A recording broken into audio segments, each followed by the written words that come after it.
Well, hello, hello, hello. You are listening to the No Brainers Empowering Possibilities Show.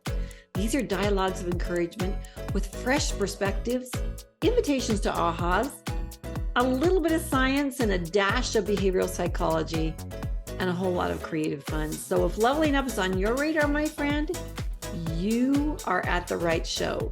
I'm your host, Roseanne Marsh. I'm the author of the teen and parent empowerment curriculum called Level Up.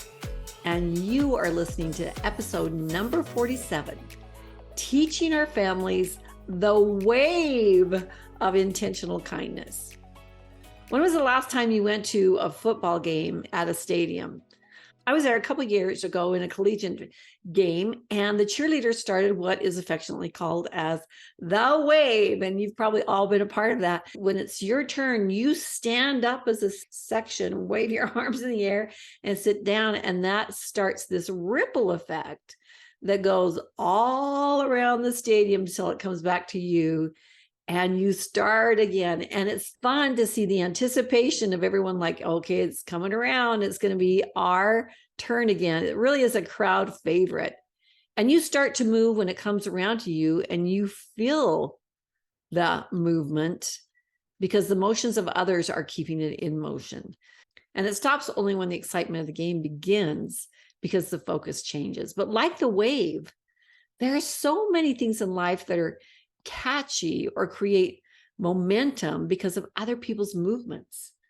Kindness is one of those. And it's exciting to see kindness as it happens.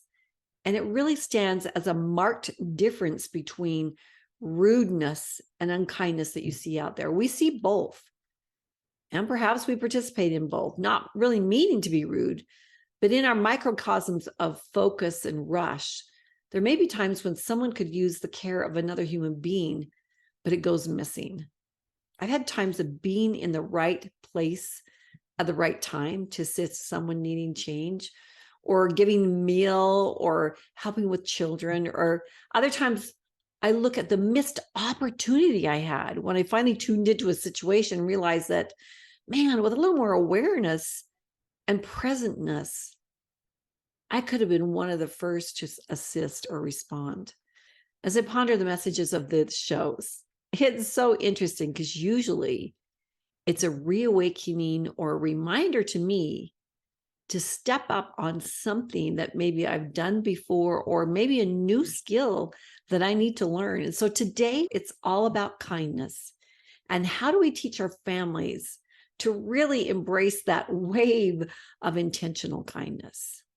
The internet is alive with do-good videos. There's reels, there's TikToks, there's shorts, there's self-proclaimed millionaires, wealthy people out there with the help of some sponsors that are surprising others with like these generous gifts, showering college students with new laptops, saving animals from demise, helping people out of stranded cars and huge floods. And the images and the stories go on and on. And seriously, you spend even 15 minutes watching someone pay for the gas of a stranger trying to get a little bit of gas in their car, and you see their countenance change and the tears that come when they realize that someone saw them and someone cared. And I always tear up when animals are involved also. You know, the squirrels or the koala bears that are struggling because they have no water, and a group of bikers stop seeing their demise and assist. So I'm grateful for these videos of the do-gooders, but I also realize that some are being done for ratings. And are we doing good for our own notoriety or video ratings and sponsorship, or because we want to change the world or even the situation for the day for that particular person? Hopefully the agenda of these philanthropic viral video stations that are giving away amazing amounts of money have within their plan the want and the desire to change the world. And I believe the majority do. So think for a moment, as I talked about some of the examples that were caught on film, some of the things that you have seen happen, those small acts of kindness, the fast reaction of helping out, how you or someone you know reacted to a prompting, only to find out that the recipient that was in dire need wondered, how did you know that I even needed help? It's amazing how human race is truly wired to do good And it's only because of life circumstances or what we choose to expose ourselves to that it can harden our compassion or our ability to feel the plight of another person. After experiencing divorce, I sent my kids to their dads for the holidays. And it was lonely being alone at holiday time. There was really nowhere for me to go, but I got a lot done. But it was a stark difference from my life before. So I was still busy because of the needs of animals.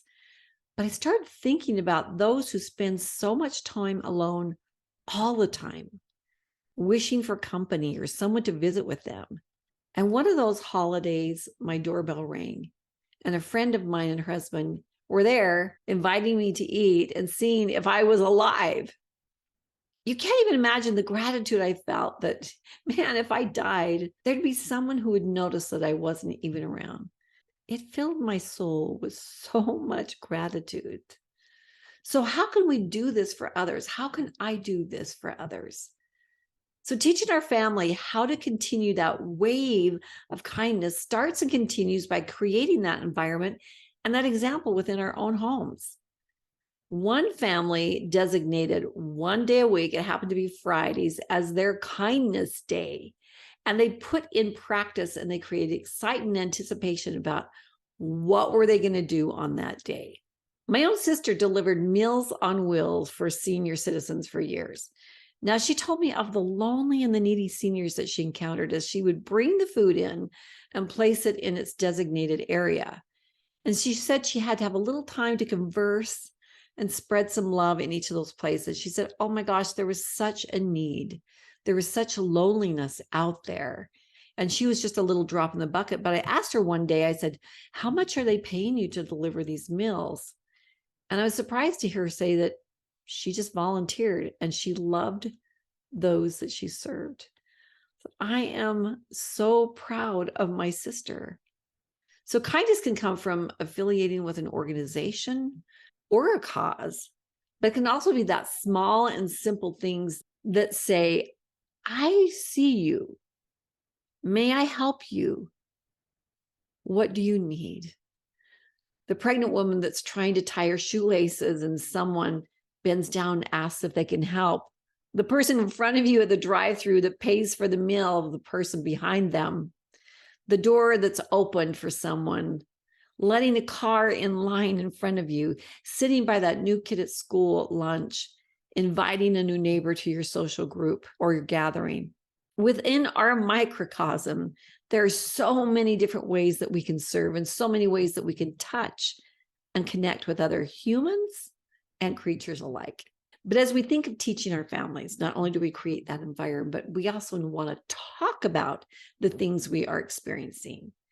Because as we talk about that, it helps rewire the brain so that it has options of things we can do and ways that we can be kind. So for example, you just help a mother with 4 kids, push her grocery cart to her car, and you load her groceries into her car while she's buckling in her kids.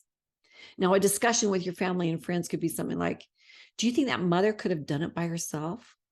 And yes, she's probably done it that way so many times, but do you think the help we gave her made a difference? And if so, what? Just having that discussion and talking about that. And how do you think she felt? Helping them understand the effect of service on other people. And then this question is, how do we feel now that we helped? Having discussion helps process out feelings. And feelings are the learning and the wiring of the neural system. So it's not enough just to see it, but we need to create experiences where we can actually feel it. So what things are precious to you? What assets or things have value to you? So as I thought of that, I made a list, and you can add to this list. Yours might be a little bit different, and these are not in particular order, and it's not complete, but some of the things I listed were my family, friends, money, time, my belief system, my values, my connection to source, and there can be some other things there. But when we can share any of our assets that or things that we feel are of value, we are truly giving of ourselves. Money is one way to contribute. There was a young man and his mother, and they met a homeless woman on the street with 2 children. And the young man asked his mother if they could purchase some food for that family. So the mother went over and asked the mother if she could buy food for her. And then she took her to the grocery store with her kids, and they filled their cart with those things that they desperately needed and some really fun things. Well, this really touched the young man as he saw what they lacked and what he had. And he had asked the innocent question to the mother, does Santa Claus visit you here where you live on the street? And she said, no, I'm afraid Santa doesn't come. So the young man asked if he could spend his savings to purchase Christmas gifts for the family. He was so excited about this that he started gathering other youth in his community to start doing the same thing. And they started supporting all the homeless in their area by spending the money, the hard-earned money that these kids had made on things for people who did not have anything in comparison to what they had. What a difference it made in the life of this young man to be able to really see the value of charity and the difference it was making in the lives of these people. But not only money, but time. And time is the precious thing that we can give. When I asked a friend what he feels is an amazing act of kindness, he responded, I think in this rush world, we forget that we all have the need to be loved, feel of worth, and feel safe. And one of the best ways to show you care is to listen. But not just kind of half listen, but truly listen. Take some time to let another bare their soul and look them in the eyes. Even if you don't have the words to be able to know how to console, even just a hand on the arm or an arm around the shoulders or shedding tears with them, allow them to feel like, I see you, I'm here with you, and you matter. There's a story of 2 little kids, a little boy and a little girl, and they're sitting on the curb, both of them with their head in their hands. They've got long faces and their tricycles are in front of them. And the little girl's tricycle has a bent wheel. And as the mom of the little boy came up to them, she said, what are you doing? And her son responded, well, she's sad because her wheel is bent and we don't know how to fix it. So I'm sitting here being sad with her. So there is a Christian scripture that says, mourn with those that mourn. And that's exactly what this little boy was doing. But the element of being present and giving time to hear and feel with another is truly priceless. So as we teach our families the wave of intentional kindness, as we model giving them time and listening to them, we teach them how to empathize and care for others because they're feeling it, they're seeing it, it's modeled with them. And serving doesn't have to cost money. It can just be that caring ear or that loving presence. So what does service and kindness do for us? Can we talk a little bit about the science piece? Because I love science. Well, a simple and effective way to bolster our own emotional health is to start serving others. During the time of the pandemic, those that were helping others or reaching out in other ways were thriving better than others. And the science of resilience shows us that when we have a purpose, when we're giving support to others, it has a significant impact on our own well-being. So it's a win-win when we're doing good. And when we see how it impacts others, our brains flood our body with endorphins, those feel-good hormones. So when we're talking to our family about how they're feeling, we need to identify that feel-good and why that's being produced. It's the best anti-anxiety medication out there, serving and generosity, and it doesn't have to cost anything. If you've ever heard of the helper's high, volunteers that donate money or even just think about donating money release those feel-good chemicals into their bodies. So kindness activates the same part of the brain as is stimulated by the pleasure of food and sex. Wow, if we could just take a bottle of kindness, would that be amazing? but we can have it for free when we reach out and show kindness to someone else. So studies show that do-gooders have decreased levels of cortisol in their body on the days that they volunteer. So we want to lower our cholesterol. We go out there and find ways to serve and help. So how has it helped me? And I know you have so many beautiful stories out there, and I can only tell you my stories, but I decided that we wanted to help the homeless with my boys. So we started creating hygiene kits and putting them in gallon bags. And it had things like deodorant, your toothpaste, water, power bars, and those kinds of essentials. But I felt like something was missing. I wanted them to get out of the feeling of where they were at in the here and now and maybe experience something different. I wanted to give out movie tickets to the homeless. So I knew that this particular theater that was in their area would give out free gifts for certain charities. So I contacted their organization, only to find out that they didn't want the homeless in their facility. And I was thinking, but wait, I'm giving them a hygiene kit. Can't you at least give us a discount for these tickets? And it wasn't going to happen. So I thought, you know what? I'm just going to purchase 60 full price tickets. And I went down into a certain area with my young boys. And with bags in our arms, we got out of our car and started walking the streets. Now, I'll have to say, it was interesting the courage I had, because there were some that were a little bit abusive, but I was appreciative to other homeless that came to our rescue and kept saying, hey, they're just trying to help. But giving movie tickets, you cannot believe their appreciation. And I was talking to one particular young lady that was like 20 years younger than me.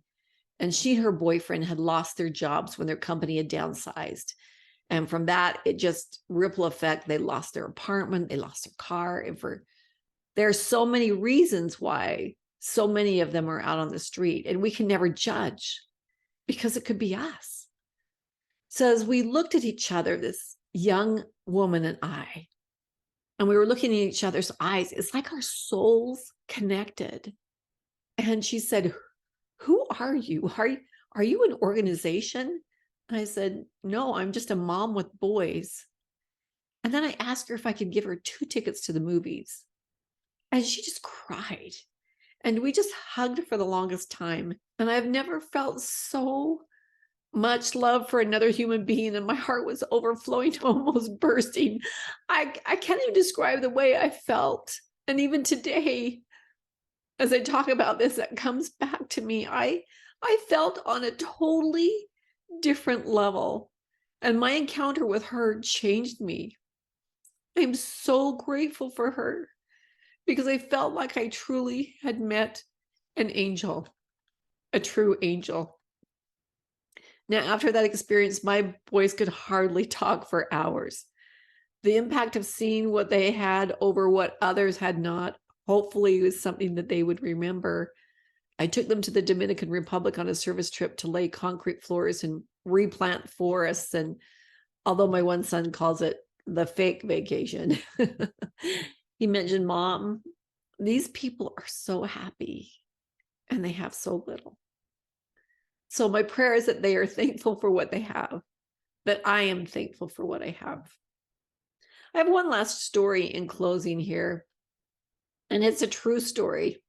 Happened at a university not very far from me, but a college professor for a humanities class had everyone meet in classroom because they had on test day. And as they came in to take the test, the professor wasn't there, but they were given a note, and it said that the classroom had been changed and the test was actually being administered on the other side of the campus. And as soon as they got there, they could start taking the test. And the fastest route was through the quad, or a big grassed area, through the student union building and up a flight of stairs. So each student took the paper with a new room number on it, and they started out the door. But unbeknownst to them, 10 or more opportunities for kindness were placed strategically, but inconveniently, because it would take a few minutes for them, right in front of them. Some of the things were like a mother with small children trying to get across the quad and struggling, a student dropping books, a student asking for money, an old lady at the elevator, or trying to get up the stairs, a dog tied with an empty water bowl, and more of these. So when all the students arrived at the room for the test, the professor had them all sit down and they were asked to write a paper on what acts of kindness they rendered and to whom on their way from the old room to the new testing room. Their humanities grade for this test was based on how they responded to the needs of the fellow man and creatures placed right in front of them. If we had taken that test, how would we have done? How have I taught my children by example to respond? And you know what? I desire to do better. I desire to be more present. I desire to put kindness on my calendar, to be present to see needs of my fellow man and creatures so that they can feel loved, of worth, safe, and that I see them. And a desire to look for the kindness examples around me and also go forth and continue that wave. My heart is so full of appreciation for parents and family that showed me by example, and those others that show me continue random and intentional acts of kindness. So will you join me? Let's continue the wave in our own microcosms. I love what Mark Twain said. Kindness is a language which the deaf can hear and the blind can see. There is no more unifying act than that of kindness. Kindness is universal language that is comprehended beyond the boundaries. Everyone understands and speaks this language. An act of kindness is never wasted. So we all have skills and we have tools and things already set up for us to be able to help in our own individual way, in our own unique way. When kindness is on our constant radar, we will always be given opportunities from the universe to be the hands and the hearts of angels. So be ready to be that angel. That opportunity will probably appear in front of you today. So where can we make the most difference? Well, it's anywhere you're at, and where you're at is a perfect place to practice kindness. And if you want to learn another level of kindness, I invite you to listen to episode number 13. It's called Commandment 1.5, Kindfulness. Let's go out and continue that wave of kindness. Thank you for joining me this week. And as always, we are creators and we decide what we want to create in our life. Have a good one. Tally ho, my friends.